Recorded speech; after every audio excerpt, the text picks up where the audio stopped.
Good good morning, नमस्कार। स्वागत है आपका हमारे चैनल जीएस स्टडी 94 में। और दोस्तों में यश, तो कल एक महापुरुष हमारे चैनल पे आए और बोले कि ये काम तो कोई भी कर सकता है जो संपादकीय आप पढ़ाते हैं। जी ज़रूर, बेशक आप सही करें, ये काम कोई भी कर सकता है। ये बहुत कोई अद्भुत या जादू दिखाने वाला काम नहीं है, फिर भी हमें अच्छा लगता है, मैं करता हूँ।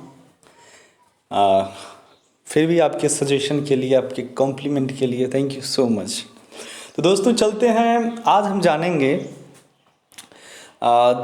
दैनिक जागरण के राष्ट्रीय संस्करण का भाग है ये, जिसे आप एडिटोरियल के नाम से जानते हैं। तो आज का जो विषय है वो है दोस्तों, दशकों पीछे ले जाने वाला साल। इसे लिखा है निकोलस क्रिस्टोफ ने। ठीक है, दशकों पीछे ले जाने वाला साल। ये मात्र भारत जैसे देश के संदर्भ में आज हम बात नहीं करेंगे, ये वैश्विक पूरी दुनिया के लिए जो भी देश थोड़ी सी भी कमियों को यदि वो आइडेंटिफाई करके उसमें सुधार की कोशिश नहीं करते हैं, जिस देश में भी वहाँ के शासनाध्यक्ष हैं, तो स्थितियाँ दुर्भाग्यपूर्ण और काफ़ी पेचीदा हो सकती हैं। आज जो हम यहाँ पे बात करने वाले हैं दोस्तों, बात करेंगे कोविड-19 की वजह से। देखे होंगे कि किस प्रकार की महामारी आई, उसके बाद पूरी दुनिया अलग थलग पड़ गई, पूरी दुनिया कई दशकों तक पीछे चली गई। जहाँ जो दावे कर रहे थे कई देश के हमारे पास ये टेक्नोलॉजी है, ये इंफ्रास्ट्रक्चर है, मेडिकल की ये फैसिलिटीज़ है, सारी देशों की कलई खुल गई जिसे आप कहते हैं, वो एक्सपोज हो गए पूरी तरह से कि वो झूठा इस तरह से बस डींग हाँक रहे थे, फेंक रहे थे। तो दोस्तों उन समस्याओं से कैसे निपटा जाए जो कोविड-19, क्योंकि यहाँ पे जो लेखक हैं वो बताना चाह रहे हैं कि अभी जो नुकसान हुआ है, ठीक है, ये तो प्रत्यक्ष रूप से है जो आप देख सकते हैं, पर दोस्तों जो परोक्ष रूप से है, जो अप्रत्यक्ष रूप से है, जो दिखाई नहीं देगा, पर कारण कोविड-19 होगा, जो इससे भी विकराल, इससे भी खतरनाक होने वाला है यदि आप सही समय पे उन कमियों को आइडेंटिफाई करके उन्हें व्यवस्थित नहीं करते हैं, उन पे बल नहीं देते हैं, उन पे परियोजनाएं नहीं लेकर आते हैं, तो दोस्तों स्थिति बहुत ही गंभीर हो जाएगी। चलते हैं आगे। यहाँ पे लिखा है, भले ही हम सोचते हैं कि कोविड-19 मुख्य रूप से दुनिया में बुजुर्गों को ही निशाना बना रहा है, परंतु गरीब देशों में इसका असर उससे भी प्रलयंकारी है। अब यहाँ देखिए, सोचने वाली और जो आपको बताने वाली बात यह है कि ऐसे बहुत सारे लोग हैं कह रहे हैं कि जिनका इम्यूनो सिस्टम कमज़ोर है, और ये इम्यूनो सिस्टम दोस्तों ज़्यादातर जो नौजवान हैं उनके मजबूत होते हैं, और जो बुज़ुर्ग हैं या फिर किसी अन्य बीमारियों से पहले से ही जूझ रहे हैं, प्रभावित हैं, उनके लिए बड़ा मुश्किल है इस कोविड-19 को झेलना। इसे सार्स CoV-2 भी कहते हैं आप लोग। तो दोस्तों ऐसा नहीं है, कुछ निर्धन देश भी हैं जहाँ पे पहले ही सर्वे किया जा चुका है, रैंकिंग में काफ़ी नीचे हैं, तो उनकी स्थिति और भी बुरी होने वाली है। इसके कारण बच्चे कुपोषण से मर रहे हैं। आप देख रहे होंगे दोस्तों, जब फूड सिक्योरिटी की बात आती है, जैसे जब महामारी आई, जो एक चैन था, एक श्रृंखलाबद्ध तरीके से एक देश, एक कारोबार, व्यापार, सारे लोग एक दूसरे से जुड़े थे। जब एक चैन प्रभावित होगा तो सारी चीज़ें अव्यवस्थित और असामान्य हो जाएंगी। वही चीज़ें यहाँ पे चल रही हैं। बीच में आप देखे होंगे जो अच्छे खासे परिवार के लोग थे, उन्हें मतलब किस प्रकार के खानों का उपयोग करके जीना पड़ रहा था, क्योंकि सब्जियों का दुकान बंद था। जो सब्जियां थीं वो किसानों के खेत तक ही रह गईं, कोई ट्रांसपोर्टेशन फैसिलिटीज़ अवेलेबल नहीं किया गया। ये हमारे देश का शासन व्यवस्था है। और हमारे देश के जो शासन प्रशासन जो चला रहे हैं, जो शासनाध्यक्ष हैं, उनको ये करना चाहिए था, एक नया आयोग बनाया जाए, उसके बाद उन्हें सलाह दी जाए कि जो किसानों की फसलें हैं, जो हरी सब्जियां हैं, उनको जहाँ पे आवश्यकता है वहाँ पे पहुँचाया जाए। इससे क्या होगा दोस्तों, इम्यूनो सिस्टम भी तो मजबूत होगा। ये सारी चीज़ें देखिए श्रृंखलाबद्ध तरीके से होगा, नहीं तो कोविड-19 से मरेगा कोई, बाद में भूख से पहले मर जाएगा। और इस कोरोना में कईयों के परिवार के सदस्य छिन गए, कुछ में खाना की कमी की वजह से जिसे आप भुखमरी भी कर सकते हैं। जैसे जो लोग पेशेंट रहे होंगे, डॉक्टर ने सलाह दिया होगा कि आपको ये खाना है, ये प्रिकॉशन करना है, आपने नहीं ध्यान दिया होगा तो उसका असर आपके शरीर पे पड़ा होगा, आपने दम तोड़ दिया होगा। बच्चों, खास तौर से बालिकाओं की पढ़ाई छूट रही है और ये बाल विवाह का दंश झेलने पर मजबूर हैं। मैं बता दूं, यदि इस कोविड-19 की वजह से सबसे ज़्यादा किसी पे प्रभाव पड़ेगा तो वो महिलाओं पे, और ख़ासकर जो स्पेशली जो कह सकते हैं 18 एबव लड़कियां हैं, उनके ऊपर प्रभाव पड़ेगा, क्योंकि उनकी देखिए एक तरह से पढ़ाई छिन गई है और परिवार के ऊपर एक तरह से बोझ आ गया है कि मुझे किसी न किसी प्रकार से अपनी बेटी को और शादी विवाह करके यहाँ से अपनी जिम्मेदारी से बच जाना चाहिए। तो वही हो रहा है दोस्तों, किस प्रकार से बहुत तेज़ी से बाल विवाह की तरफ लोग अग्रसर हो रहे हैं, या फिर कहें धड़ल्ले से अपनी जिम्मेदारी को हटा के लोग शादी करके भेज दे रहे हैं। यह मात्र मृत्यु दर बढ़ने की वजह बन रहा है। देखिए, जब कम एज में, कम उम्र में कोई भी महिला, कोई भी लड़की गर्भवती होगी तो वो इतनी सशक्त नहीं होती है, उसकी बॉडी एक्सेप्टेबल नहीं होती है बॉडी, जिस वजह से जच्चा और बच्चा दोनों असुरक्षित हो सकते हैं, इनसिक्योर हो सकते हैं। जो मृत्यु दर है दोस्तों, उसकी जो प्रत्याशा वो भी बढ़ेगी। इसने पोलियो और मलेरिया जैसी बीमारियों के खिलाफ मुहिम को कमज़ोर कर दिया। आपको बता दें, दशकों से जो एक मुहिम चल रहा था, एक आंदोलन चल रहा था मलेरिया और कुपोषण, पोलियो के लिए, एक तरह से वो मुहिम कमज़ोर पड़ गया, क्योंकि सारा जो धन आवंटन था वो कोरोना की तरफ फोकस हो गया। ऐसे तमाम तरह की परियोजनाएं संचालित हो रही थी स्टेट एंड सेंट्रल गवर्नमेंट के द्वारा, जो आज पूरी तरह से कोविड-19 की तरफ केंद्रित हो गई हैं। इससे विटामिन ए वितरण की राह में भी अवरोध पैदा हो गए हैं, जिसके कारण और ज़्यादा बच्चे दृष्टि बाधा के शिकार होंगे। सोचिए, विटामिन ए पे भी प्रभाव पड़ रहा है, और विटामिन ए की वजह से किस प्रकार से जो बच्चे दृष्टिबाधित थे उनके लिए कितनी बड़ी समस्या हो रही है, और ये ज़्यादा बच्चे उसके शिकार भी होंगे। देखिए, जब विटामिन ए की कमी होगी तो आँखों की रोशनी आपकी चली जाएगी, मौत के आगोश में चले जाएंगे। यूएन पॉपुलेशन फंड की चेतावनी है कि कोविड-19 के कारण दुनिया भर में 1.3 करोड़ और अधिक बाल विवाह होंगे। देखिए, ये हम अपने मन से नहीं कह रहे हैं, इस पर कम्प्लीटली एक स्टडी हुआ है, एक एनालिसिस हुआ है, जिसके माध्यम से लेखक ने सारी बातें यहाँ पे कही है कि इस बार अनुमान है 1.3 करोड़ बाल विवाह होंगे, जो कि अपने आप में सही नहीं है। और एक चीज़ मैं आपको बता दूं, मैंने कई जगहों पे इस चीज़ को महसूस किया है। मैं प्रत्यक्षदर्शी रहा हूं, मैंने देखा भी है। पर आप ये मत कहिएगा कि सर आपने विरोध क्यों नहीं किया।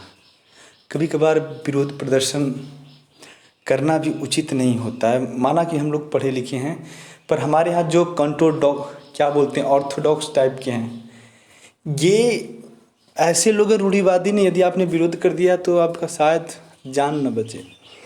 मतलब लड़का रहेगा 30 साल, मात्र वो कोई एक अच्छी जॉब पा ले, चाहे प्राइवेट ही हो चाहे गवर्नमेंट हो, तो दोस्तों इंटर पास लड़की से लोग शादी कर देंगे। और फिर मैं एक दिन स्टडी करने लगा तो मुझे लगा कि अरे इनके बीच में जो 10 साल का गैप है, तो इससे क्या होता है, तमाम तरह की मुश्किलें बढ़ती हैं, अंडरस्टैंडिंग नहीं हो पाती है, और जो लड़के का परसेप्शन अलग होता है, कम्बिनेशन नहीं बैठ पाता है।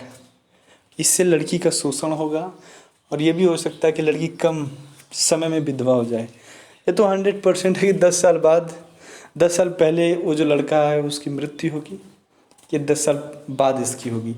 ये तमाम तरह की बुराइयां हैं, बहुत सारे परिवार में बढ़ रही हैं। तो कृपया करके इस तरह का कार्य आप न करें। कम से कम 1, 2, 3 साल का गैप पता चलता है, पर 10-10 साल का जो लोग गैप कर दे रहे हैं वो अनैतिक है, वो नहीं होना चाहिए। जबकि लगभग 4.7 करोड़ महिलाओं को गर्भ निरोध के आधुनिक साधन नहीं मिल पाएंगे। अब देखिए, ऐसी तमाम तरह की दवाएं हैं, जब यौन संबंध लोग बनाते हैं, तमाम तरह की दवाएं हैं जिनका महिलाएं खास घर से या पुरुष यूटिलाइज़ करते हैं, उन दवाओं का भी शॉर्टेज हो गया है। पूरी तरह से जो ट्रांसपोर्टेशन है वो बंद है। जब ट्रांसपोर्ट ही बंद होगा तो आएंगे जाएंगे कैसे? तो ऐसी तमाम तरह की बीमारियां बढ़ सकती हैं। और ये भी हो सकता है, सर्वे हुआ था, आने वाले समय में पिछले कई साल की अपेक्षा इतना ज़्यादा बच्चे पैदा होंगे कि आप पूछिए मत। तो उनकी सिक्योरिटी के लिए, उनके भविष्य के लिए, और परिवार कैसे वहन करेगा खर्चे के लिए, इसके लिए भी आप तैयार हो जाइए। जो हम एक कल्पना कर रहे थे कि चाइना को हम इतने साल बाद पीछे छोड़ देंगे ना, मुझे तो लगता है कि 1-2 साल में या फिर 8-9 महीने में सब कई देश पीछे हो जाएंगे। कुल मिलाकर कोरोना महामारी के बाद बीमारियों, निरक्षरता का मतलब होता है कि दोस्तों अशिक्षा, शिक्षा प्राप्त ना होना। अब देख रहे हैं हमारे ही परिवार के बहुत सारे ऐसे बच्चे हैं, कोविड-19 की वजह से विद्यालय नहीं जा पा रहे हैं। कोचिंग में बहुत ज़्यादा भीड़ होने की वजह से वहाँ भी बैन कर दिया गया है। तो ये सारी प्रॉब्लम हैं, भयावह गरीबी की आपदा दस्तक देने वाली हैं। बता दें, जिन लोगों की सैलरी 50,000 हुआ करती थी, 35 या 35,000 हुआ करती थी, आज वो पूरी तरह से बेरोजगार बैठे घर हैं।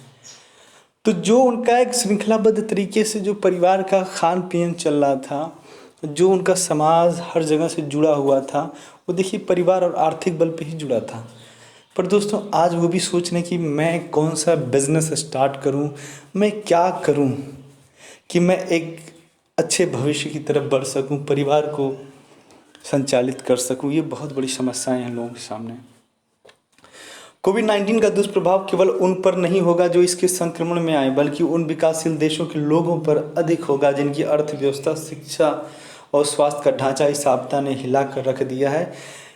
यह इससे देखा जा सकता है कि तमाम क्लिनिक बंद हैं। आप देखे होंगे बहुत सारे जो मेडिकल स्टोर हैं, जो क्लिनिक हैं, वो बंद हैं। ठीक, इसमें बहुत सारी इससे दिक्कतें आ सकती हैं। जो पीरियड्स आते हैं महिलाओं को, या फिर तमाम तरह की जो दवाएं हैं, ऐसे बहुत सारे पेशेंट हैं जिन्हें वो दवाएं अवेलेबल नहीं हो पा रही हैं, उनकी ज़िंदगी ख़राब हो सकती है। तो इन चीज़ों पर भी विशेष ध्यान देना चाहिए सरकार को, अन्यथा चीज़ें बद से बदतर हो जाएंगी। एड्स और तमाम बीमारियों में काम आने वाली दवाएं उपलब्ध नहीं हैं। मलेरिया और जननांगों को विकृत करने के खिलाफ चलाई जाने वाली मुहिम थम गई है। बांग्लादेशी एनजीओ BRAC के कार्यकारी निर्देशक डॉक्टर मोहम्मद मूसा ने मुझे बताया कि कोविड-19 का प्रत्यक्ष प्रभाव तो संक्रमितों और उनके परिवारों पर ही असर दिखाई देगा, लेकिन परोक्ष प्रभाव के चलते नौकरियां जाएंगी, भुखमरी और घरेलू हिंसा बढ़ेगी और तमाम बच्चों की पढ़ाई छूट जाएगी। आप देखिए यहाँ पे देख सकते हैं कि कोविड-19 की वजह से तो प्रत्यक्ष रूप से क्या क्या समस्याएं हैं, स्पेशली यहाँ पे काउंट किया गया है। पर दोस्तों अब यहाँ पे ये भी लिखा है कि जो अप्रत्यक्ष ढंग से है, जो परोक्ष रूप से जो चीज़ें दिखाई नहीं देंगी अभी फ़िलहाल, पर जब ये दिखाई देंगी ना, उसका जो कारण होगा, जो प्रभाव होगा, कोविड-19 होगा, वो बहुत ही विध्वंसकारी होगा, समाज देश को पीछे करने वाला होगा। इसीलिए सरकारों को अभी से लग जाना चाहिए, इस तरह की समस्याएं व्याप्त ना हो उससे पहले इसमें कुछ हासिल कर लिया जाए। आशंका है कि कोरोना से उत्पन्न गतिरोध के कारण करीब 8 करोड़ बच्चे खसरा रोधी वैक्सीन से वंचित रह जाएंगे। यदि वे खसरा से बच भी गए तो कुपोषण से उनकी जान पर आफत आ जाएगी। सबसे अधिक तपिश लड़कियों को झेलनी पड़ेगी। उनमें से तमाम का बाल विवाह करा दिया जाएगा ताकि नए घर में उनके खान पान और रहन सहन की व्यवस्था हो सके, या फिर वे मामूली सी तनख्वाह और महज खाने पीने के एवज में घरेलू सहायिका के रूप में काम करने के लिए शहरों का रुख करेंगी। तो देखिए दोस्तों, ऐसी तमाम तरह की समाज में महिलाएं हैं जो पूरी तरह से इंडिपेंडेंट हैं, वो किसी दूसरे पे निर्भर नहीं हैं। ठीक है, तो इस समय उन महिलाओं के लिए भी तमाम तरह की दिक्कतें होने वाली हैं। उनका शोषण हो सकता है। वो जिस कार्य में पहले संलग्न थी, जिसमें उन्हें महारत हासिल थी, हो सकता है कि तमाम जॉब के हटने की वजह से उनको नौकरी ना मिले और उन्हें उनका शोषण होना पड़े। इस चीज़ के लिए भी सरकार को एक मूवमेंट निकालना चाहिए, एक मुहिम छेड़नी चाहिए कि ऐसी महिलाओं का शोषण ना हो पाए। इससे न केवल उनकी पढ़ाई लिखाई थम जाएगी बल्कि उनके शोषण की आशंका भी बढ़ेगी। विकासशील देशों में बालिका शिक्षा को समर्थन देने की दिशा में लगी संस्था कैम्फेड इंटरनेशनल की कार्यकारी निदेशक एंजेलिना पुरी मीरवा का कहना है कि छात्रों के समक्ष सबसे बड़ी समस्या भूखमरी की है। मलावी में कैम्फेड के 60% से अधिक छात्रों ने भोजन की कमी की बात कही है। कोरोना संकट से पहले ही जिम्बाब्वे में 4% लड़कियों की शादी 14 साल से पहले हो रही थी। आने वाले दिनों में यह आंकड़ा और बढ़कर बदतर तस्वीर पेश कर सकता है। कुछ साल पहले मैंने एक प्रतिभाशाली केन्याई लड़की की दर्दनाक दास्तान सुनी थी। उसका सवाल था कि क्या आर्थिक तंगी के अभाव में उसे अपने सपनों को ताक पर रखकर पढ़ाई बीच में ही छोड़ देनी चाहिए या उस व्यक्ति से यौन संबंधों का प्रस्ताव स्वीकार कर लेना चाहिए जो उसकी पढ़ाई का खर्च उठाने के लिए तैयार है। उसे डर था कि वह व्यक्ति HIV से ग्रस्त हो सकता है।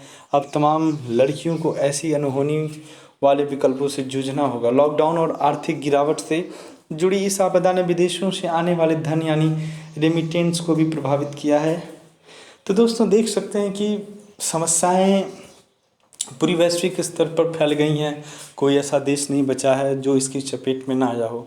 पर अब हमें ज़रूरत है कि हमारे देश के जो संचालन करता है, जो नेतागण हैं, जो नीति नियंता हैं, वो एक प्रभावशाली रूप से व्यवस्थित रूप से योजनाओं को संचालित करें और जो एक्चुअल में उसे ही आइडेंटिफाई करके उस लाभ को वितरित किया जाए जिसे ज़रूरत है। अन्यथा इसका भी शोषण ही होगा। BRC के अनुसार लाइबेरिया, नेपाल, फिलीपींस और सिएरा लियोन में काम करने वाले उसके 2/3 लोगों का कहना है कि आमदनी में बहुत भारी कमी आई है या वह बिल्कुल ही खत्म हो गई। संयुक्त राष्ट्र के लिए काम करने वाले मार्क लाकूक का कहना है अगर आप दिहाड़ी मजदूर हैं और आपसे कह दिया जाए कि कल से काम पर नहीं आना तो अगले दिन आपको खाने पीने के भी लाले पड़ जाएंगे। मेरा मानना है कि दुनिया में गरीबी, बाल मृत्यु दर और मातृ मृत्यु दर में भारी इजाफा होने जा रहा है। बिल गेट्स और तमाम अन्य हस्तियां अमेरिकी कांग्रेस से अपील कर रही हैं कि वह अगले प्रोत्साहन पैकेज में $4 अरब की राशि इसी मद में जोड़े ताकि दुनिया भर में सभी तक कोरोना वायरस की वैक्सीन पहुंचने में मदद मिल सके। उनके अनुसार इसे चैरिटी न समझा जाए क्योंकि यह वैश्विक स्वास्थ्य सुरक्षा में एक निवेश ही होगा। साथ ही हमें शिक्षा, पोलियो और पोषण जैसी मुहिम के लिए भी आकस्मिक निवेश की दरकार होगी। हालांकि अमीर देश अभी तक अपने तक ही उलझे रहे हैं। उन्होंने संकीर्ण सोच ही दर्शाई है। वे इस पर विचार ही नहीं कर रहे हैं कि दूर दराज में फैला संक्रमण एक बार फिर उनकी दोहरी पर दस्तक दे सकता है। तो दोस्तों एक चीज़ की देखिए पूरी तरह से पोल खुल गई है कि जिन अंतर्राष्ट्रीय संघ या संस्था या फिर विकसित आधुनिक शक्तिशाली देशों के रूप में हम जिन संस्थाओं देशों को जानते थे उनकी पूरी तरह से पोल खुल गई है। वो न किसी प्रकार का सहयोग कर रहे हैं। जो निर्धन देश, गरीब देश है, न वहाँ तक दवाएं पहुँचा रहे हैं, न मेडिकल इक्विपमेंट पहुँचा रहे हैं, जिस वजह से उन जो अपनी वो जिम्मेदारियों का पिछले कई दशकों से गुणगान गा रहे थे कि मैं एक ऐसा देश हूँ, यदि किसी प्रकार की कोई समस्या आई किसी निर्धन देश में या फिर आवश्यकता जहाँ पे हमारी मदद की है मैं वहाँ पे पहले पहुँचूँगा। आपने देखा होगा इस कोरोना काल में अच्छे महारत जो बने फिरे थे सबसे ज़्यादा वहीं पे नुकसान हुआ है क्योंकि वे झूठों दीवार से अपना आवरण ढके हुए थे और सारी सच्चाई दुनिया के सामने आ गई। कोविड-19 से लड़ने में $10 अरब जुटाने की संयुक्त राष्ट्र की अपील पर भी अभी तक केवल 1/4 राशि इकट्ठा हो पाई है। आधुनिक दौर में मानवता की एक बड़ी उपलब्धि यह रही कि 1990 के दशक के बाद से भयावह गरीबी के दुष्चक्र को तोड़कर 2/3 निर्धन आबादी को निर्धनता की जद से बाहर निकाला गया। अफसोस की बात है कि अब यह चक्र पलट रहा है। Institute of health matrix and evaluation के आकलन के अनुसार कोविड-19 आपदा की तरफ की दस्तक के साथ ही दुनिया भर में अत्यधिक गरीबों की तादाद में 3.7 करोड़ लोगों की बढ़ोतरी हुई है। अगले साल तक इसमें और 2.5 करोड़ की इजाफा हो सकता है। हर साल के अंत में मैं एक स्तंभ इसी पर लिखता हूँ कि बच्चों के भविष्य और साक्षरता जैसे तमाम पैमानों पर गुजरा साल मानवता के इतिहास में सबसे बेहतरीन रहा, परंतु इस साल सर्दियों या आने वाले कई वर्षों तक संभवतः ऐसा आलेख लिखना संभव न हो। मैंने लाखों से पूछा कि क्या कोविड-19 प्रकृति से उस दौर के लिए एक झटका है या फिर उस पर विराम, तो उन्होंने यही जवाब दिया कि यह एक बहुत बड़ा झटका है, परंतु यदि हम सतर्क नहीं रहे तो ये एक झटके से भी भयानक साबित होगा या बीते कुछ दशकों के दौरान हासिल हुई तरक्की को कोई दशक पीछे ले जाएगा। तो आज के लिए इतना ही। नमस्कार, धन्यवाद।